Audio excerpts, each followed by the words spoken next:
Hey, I'm Kenneth, but everyone calls me Ken. I just turned 33, and let me tell you, I've got quite a story to share. Before today's events, I didn't really believe in karma or anything spiritual. I thought it was all just in people's heads. But now, I've had a change of heart. I totally believe that what goes around comes around. And it's all because of my mean mother-in-law and her family. Well, except for my amazing wife, she's the exception. Despite growing up around all that negativity, she's still a wonderful person. Now let me tell you about the crazy stuff that happened on a sunny Wednesday morning in my house. Hey, could you come down here real quick? What's up, honey? I need to ask you something, and please don't say no. My wife gave me those adorable puppy dog eyes, and honestly, who could resist that? She explained how her mom, Georgina, was coming to town and needed a place to stay. I knew what she was getting at, and I quickly said no. But babe, it's just for the weekend. Can't you handle having a sweet old lady around for a couple of days? Let me tell you, that lady was anything but sweet. She was like pure evil, I kid you not. Dealing with her was like living in a horror movie. I often wonder how my wife turned out so kind despite having such a nightmare for a mother. As I started explaining why I couldn't handle having Georgina around and suggested she stay in a hotel, Kimberly started looking really sad. And like I said, I can't resist her sad face. She's got me wrapped around her finger. So reluctantly, I agreed. Kimberly was over the moon, thanking me like crazy. Since you're being so good about this, I'll make sure she behaves too. Don't worry. Hopefully, you won't even have to see each other. It'll all be smooth sailing, I promise. Well, that promise didn't last long because what happened next was totally unexpected. It was Friday afternoon, and Georgina, my mother-in-law, was about to arrive. We prepared the guest room with everything she might need and some stuff she likes, hoping it would keep her from causing drama. Around noon, the doorbell rang. Kimberly, busy in the kitchen, called out, "I think she's here, Kenny. Can you get the door, please?" I prepared myself and opened the door. Standing there was a woman with a not-so-friendly expression. It wasn't a smile. It looked more like a scowl. My mother-in-law, I greeted her. "Hello, Kenneth. Hi there. How was your trip? Are you doing okay?"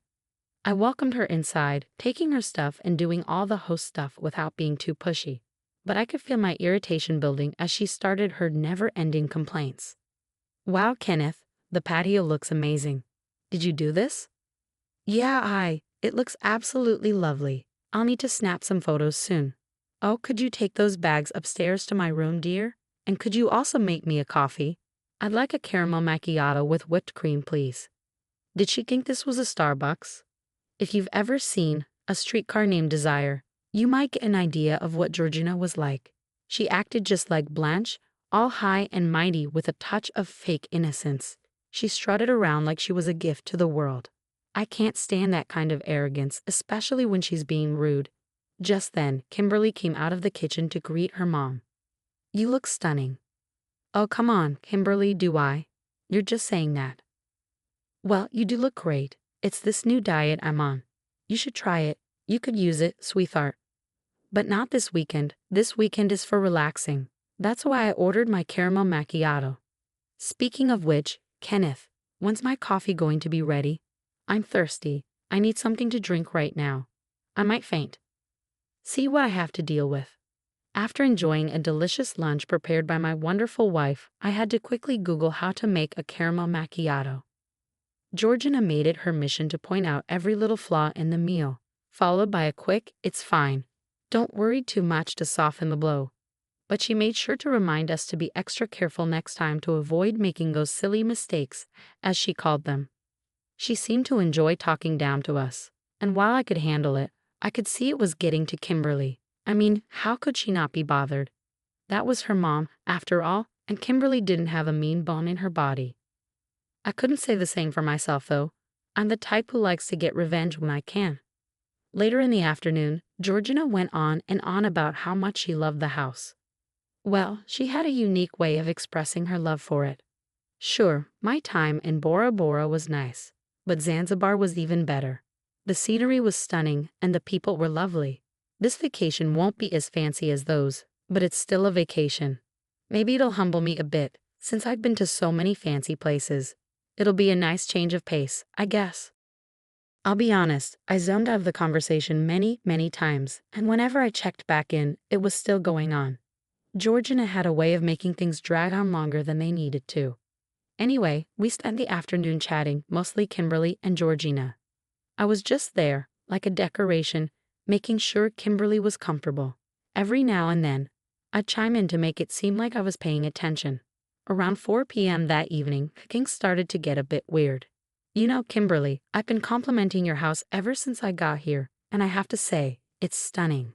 Thanks, Mom.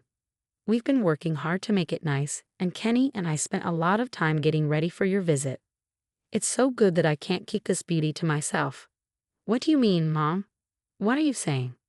Well, on my trips to places like Cancun, Fiji, or India, I always bring along some friends or family. I don't like traveling alone, especially as I'm getting older. It's become a bit of a tradition for me to have companions like Ursula or Justine.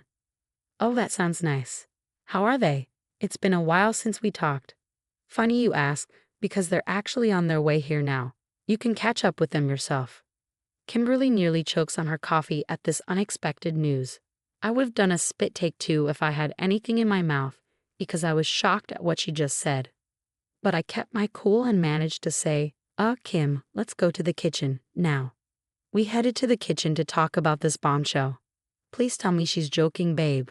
I don't think she's joking, but you only told me she was coming. We only prepped for one person. I'm just as surprised as you are, babe. I didn't know anything until now, just like you. I started pacing in the kitchen. So what do? I guess we'll have to tell her we only prepped for one person, and maybe we can put the girls up in a hotel. They can come over during the day to hang out with Mom. I sighed in frustration. This was also inconvenient, wasn't it? Note the sarcasm. As much as I cared about Ursula and Justine, my aunt-in-law and sister-in-law, I wasn't keen on entertaining them all weekend. They were a bit like their mother, not as bad, but having them all around would be chaotic. We argued about it until Georgina herself showed up in the kitchen. What's the problem? I think it's a nice idea to have other family members join us for the weekend. She started pouting, and strangely, it had the same effect on Kimberly as Kimberly's pouting had on me. When she wanted to, Georgina could get her way with those puppy dog eyes.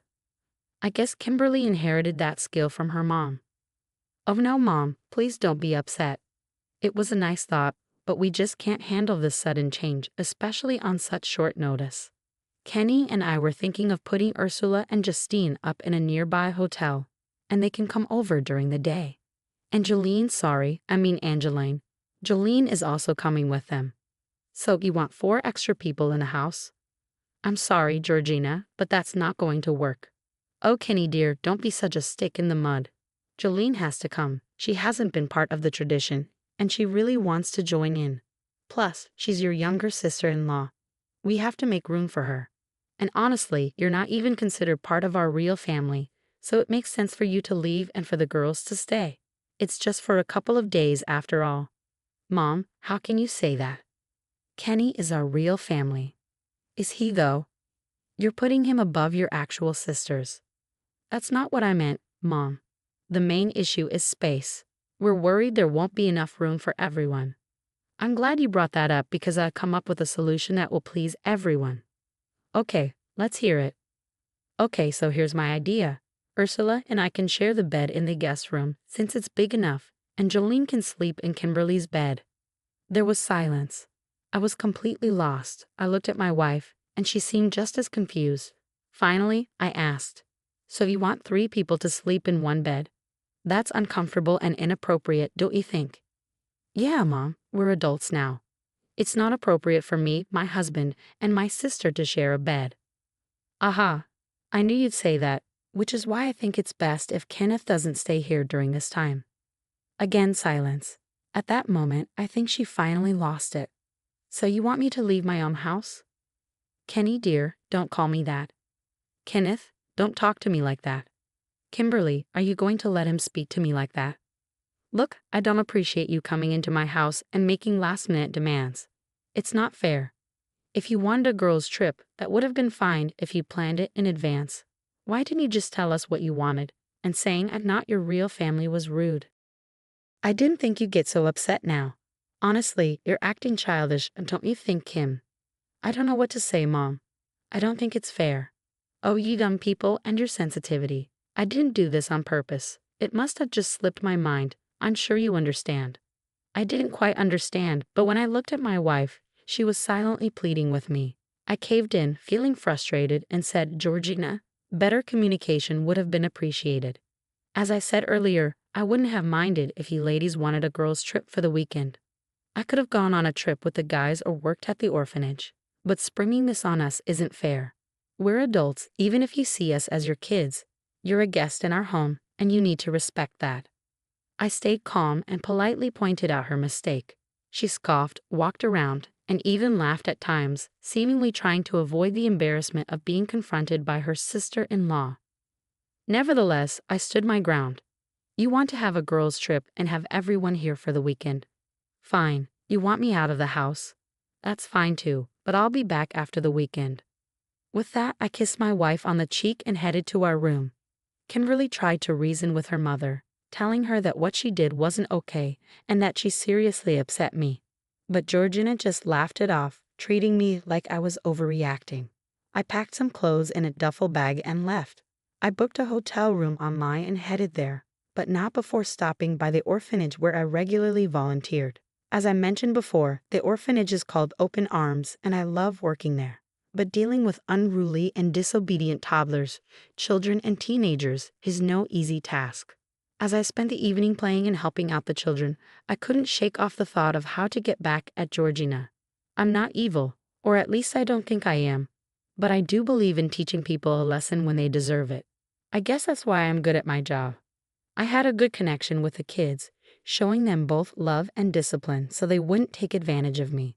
We got along well, to the point where some of them could tell something was bothering me. Ken, is everything okay? One of them asked. Yeah, everything's fine, I said, apologizing for losing my cool. I explained the situation to him in simple terms. He was just a kid, after all. But surprisingly, he understood and even sympathized with me. With all due respect, Ken, your mother-in-law is crazy. Tell me about it, I replied. You've got to get back at her somehow, just to teach her a lesson, right? But how? We thought about it for a while, but I couldn't come up with anything. Then Maverick said something that changed everything. We could help. What do you mean? We could help. If you take a handful of us kids and bring us to your house, we could ruin her weekend. I thought about it, and then it clicked. Maverick, true to his name, was an evil genius. It was a perfect plan. The kids would get a fun weekend away, and I could get back at my mother-in-law for disrespecting me. We made plans like two evil geniuses plotting world domination and waited until the next day to put our revenge into action. The next day, Saturday, went like this. Kimberly answered the doorbell and was surprised to see Maverick and a few other kids. Why, hello, Kimberly, Kenny. Oh, Maverick, hello, how are you? Then she noticed the other kids and looked confused. What's going on, babe? Oh, nothing. I thought I'd bring the kids along to join in Georgina's lovely vacation, I said as I walked into the room, followed by 5 kids aged 6 to 10. They were known as the rowdiest bunch, but they could be sweet when they wanted to be. It was when they felt disrespected that they'd let loose. I promised them ice cream if they caused chaos. Hello, Kenneth, how are you? Oh, who are these lovely children? Good morning, Georgina. I hope you're all well. I see the rest of the gang made it. Hey, Kenneth, how are you? I'm well, thank you. Who are these kids? Oh, these children. They're from the orphanage. Yes, we can see that, but why are they here? Good question. Maverick, would you like to answer that? Well, Ken told us about the lovely vacation you were having in his home, and we've never been on a vacation, so he invited us over to join in. The in-laws, who were sipping mimosas and eating croissants in the living area, gasped in horror and shared looks of disbelief. Some of the kids started grabbing food from the table, bacon, pancakes, orange juice, causing chaos. Georgina stood up and pulled me aside. What's the meaning of this? Just as Maverick said, I wanted the kids to have their own little vacation. I'm sure you wouldn't mind. How can you bring all these kids into the house? This is too much, and someone named Maverick is bound to cause trouble. This was supposed to be a relaxing weekend for me and the girls, you know this. Oh well, I'm sure you wouldn't mind. It's only for a couple of days after all. Listen, I know you're upset. No, you listen here, Georgina. I'm tired of you acting like you own the place. If you want to stay here for a vacation, that's fine, but the kids are staying too. They deserve to enjoy just as much as you do. So maybe next time you'll remember it's not nice to inconvenience others. And with that, I didn't give her a chance to respond. I walked back into the living room to see the chaos unfold. The little girl, don't you dare touch that. That's an expensive designer bag. Stop it. You little troublemakers are causing chaos. Is this what vacations are normally like? Because if so, count me out. The ladies were being harassed by the unruly children, causing chaos. You might wonder how Kimberly felt. She was in the corner snickering. She found it funny too. You might also wonder how I felt watching my house get torn apart. It was worth it to see the looks on my in-laws' faces. I didn't mind cleaning up. Maverick promised they'd help. I just wanted to witness the chaos as the prim older ladies dealt with the chaotic children. Well, everything seems in order. I'll be on my way. I'll pick up the kids tomorrow or Monday. Cheerio. And with that, I left, laughing in my hotel room. I called Kimberly and told her the kids weren't meant to bother her, just the snobby ladies. If she needed a break, she could stay with me. That day was one of the best of my life.